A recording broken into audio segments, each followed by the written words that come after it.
2회 이정우는 중요한 안타를 성공시켜 점수의 발판을 마련했고 자이언츠는 초반에 4대 0으로 앞서 나갔다. 뿐만 아니라 9회에는 이정후가 조던 백의 어려운 타구를 훌륭하게 수비하며 외야 펜스 바로 앞에서 공을 잡아냈다. 전문가들은 처음에는 이 플레이가 단순해 보였지만 자세히 분석해보면 스트라이크 존의 왼쪽 아래 모서리에서 던진 낮은 코스의 공이 왼손 타자인 이정후에게 매우 어려운 타격 상황을 만들었다는 점을 지적했다. 또한 이정후는 홈런으로 이어질 뻔한 뜬공을 놀라운 수비로 막아냈다.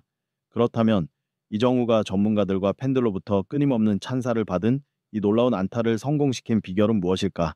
그리고 경기가 끝난 후 MLB의 전설이 이정후에 대해 한 충격적인 발언은 무엇일까? 오늘 이정후의 엄청난 활약을 자세히 살펴보자. 샌프란시스코 자이언츠와 콜로라도 로키스의 경기는 6월 13일 쿠어스 필드에서 진행되었다. 이 경기 전 자이언츠는 40승 28패로 내셔널리그 서부지구 순위 2위를 달리고 있으며 1위 로스앤젤레스 다저스를 바짝 추격하고 있었다. 한편 콜로라도 로키스는 13승 55패의 실망스러운 성적으로 5위에 머물고 있었다. 이 경기에서 승리하면 샌프란시스코 자이언츠는 인상적인 연승 행진을 8경기로 늘릴 수 있었다. 이정우는 계속해서 1번 타자로 출전하여 중견수 역할을 맡을 예정이었다. 그는 최근 6경기 연속으로 최소 1개의 안타를 기록하며 타율 0.27호를 유지하고 있었다. 팬들은 그가 계속해서 좋은 모습을 보여줄 것을 기대하고 있었다. 첫 타석에서 이정우는 투수 안토니오 센자텔라와 맞붙었다. 그는 속도가 빠르고 정확도가 좋은 2개의 포심 패스트볼을 연속으로 맞으며 큰 어려움을 겪었고 스윙 각도를 조정하지 못했다. 그 결과 강하게 타격했지만 공이 땅볼이 되었고 타구는 4피트밖에 가지 못하며 그는 빠르게 아웃되었다. 경기 해설자는 이정우는 공을 땅으로 강하게 내리칠 수밖에 없었고 더 나은 궤적을 만들기가 거의 불가능했다. 센자텔라처럼 구속이 좋은 투수를 상대로 처리하기 매우 어려운 상황이었다고 언급했다. 그러나 자이언츠는 2회 초에 마이크 야스트렘스키와 도미닉 스미스의 활약으로 2대 0으로 앞서 나갔다. 2회 두 번째 타석에서도 1루의 주자가 있고 이 상황에서 이정우는 큰 압박을 받았다.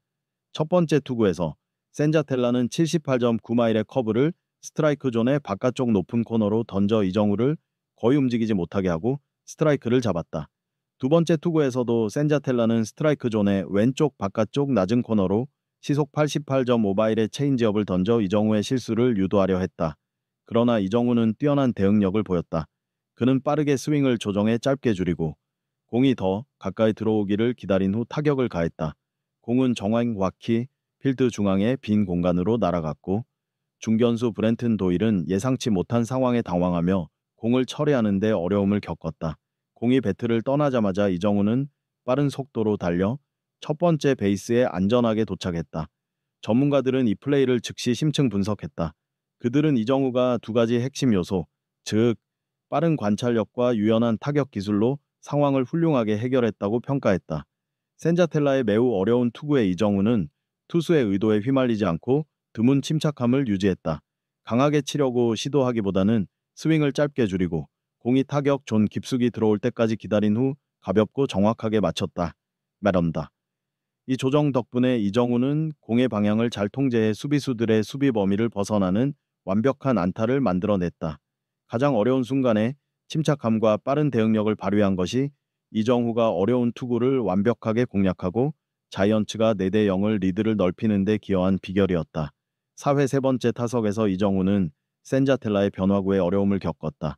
1위 카운트에 몰린 후 그는 93.5마일의 포심 패스트볼에 빠르게 반응했지만 63.5마일의 낮은 속도로 공을 가볍게 쳐냈고 공은 낮게 튀어올라 일루수 엘레우리스 몬테로에게 쉽게 잡히며 아웃되었다. 그럼에도 불구하고 경기 흐름은 여전히 자이언츠의 통제에 있었다.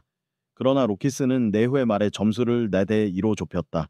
5회 초 자이언츠는 도미닉 스미스의 3점 홈런으로 점수차를 7대 2로 벌렸다. 6회 초 네 번째 타석에서 이정우는 투수 허겟과 맞섰다. 첫 번째 싱커에 스트라이크를 당한 후 이정우는 두 번째 체인지업을 처리하려 했다. 그는 강하게 방망이를 휘둘러 시속 102마일의 강력한 타구를 쳤지만 타격 각도가 너무 낮아 공은 유격수 라이언 리터의 바로 앞 땅에 떨어졌고 리터는 즉시 공을 잡아 1루로 쉽게 던져 이정우를 아웃시켰다. 해설자는 이정우는 스윙의 힘과 속도를 잘 조절했지만 안타깝게도 땅볼이 되었다고 말했다. 리턴은 쉽게 상황을 통제했습니다. 이정우에게는 아쉽습니다. 로키스는 계속 추격을 이어가며 6회 말에 7-3, 7회 말에 7-5로 점수 차를 좁혔다. 8호의 다섯 번째 타석에서 이정우는 메이아의 매우 까다롭고 빠른 공에 직면하며 매우 어려운 상황에 처했다. 이 투수는 속도와 투구 위치를 계속 바꾸며 이정우를 긴장하게 만들었고 볼카운트는 3대2까지 갔다. 97.4마일/아워의 빠른 공에 헛스윙하며 파울을 친 후 압박이 극에 달했다. 그러나 뛰어난 침착성과 인내심으로 이정우는 결정적인 82.3마일/아워 슬라이더에 서두르지 않고 배트를 휘두르지 않았다. 공이 스트라이크 존 밖으로 벗어났다는 것을 인지한 것이다. 이처럼 끈기와 상황 판단력이 빛난 이정우는 소중한 볼넷을 얻어냈다. 해설자는 다시 한번 칭찬을 아끼지 않았다. 이정우는 진정한 실력을 보여줬습니다. 연이은 빠른 공과 위협적인 슬라이더에도 인내심을 잃지 않고 함정에 빠지지 않았습니다. 특히 결정적인 슬라이더에서 상황을 매우 정확하게 읽었습니다. 이정우의 강점은 바로 침착함과 큰 압박을 이겨내는 능력입니다. 9회 말, 자이언츠는 여전히 7대5로 앞서고 있었다. 로키스의 조던백이 중앙으로 강력한 뜬공을 쳤고 공은 위협적으로 멀리 날아가 거의 손이 닿지 않을 정도였다. 하지만 이정우는 재빠르게 반응하여 전력으로 펜스를 향해 달려가 공이 펜스에 닿기 직전에 공을 잡아냈다. 놀라운 수비였다. 해설자는 믿을 수 없다. 이정후가 방금 무슨 일을 한 거지? 미친 듯이 달려가서 펜스 바로 앞에서 공을 잡았다. 라고 외쳤다. 그러나 그 후 비극이 일어났다. 로키스는 방역을 시작하여 기회를 살려 역전 8대7으로 최종 승리를 거두었다. 이 패배로 자이언츠는 7연승 행진을 마감하며 아쉬움을 남겼다. 그럼에도 불구하고 이정우는 1안타 1볼넷으로 개인적으로는 인상적인 활약을 보이며 콜로라도 로키스와의 3연전에서 3경기 연속 득점에 기여하는 등 꾸준한 기량을 유지했다. 샌프란시스코 자이언츠는 쓰라린 패배를 당했지만 기자회견장과 스포츠 방송의 분위기는 드문 밝은 점에 집중되었고 그 중심에는 바로 이정우가 있었다. 그의 개인적인 활약, 특히 공격과 수비 양쪽에서의 모습은 주요 분석 주제로 떠올랐다.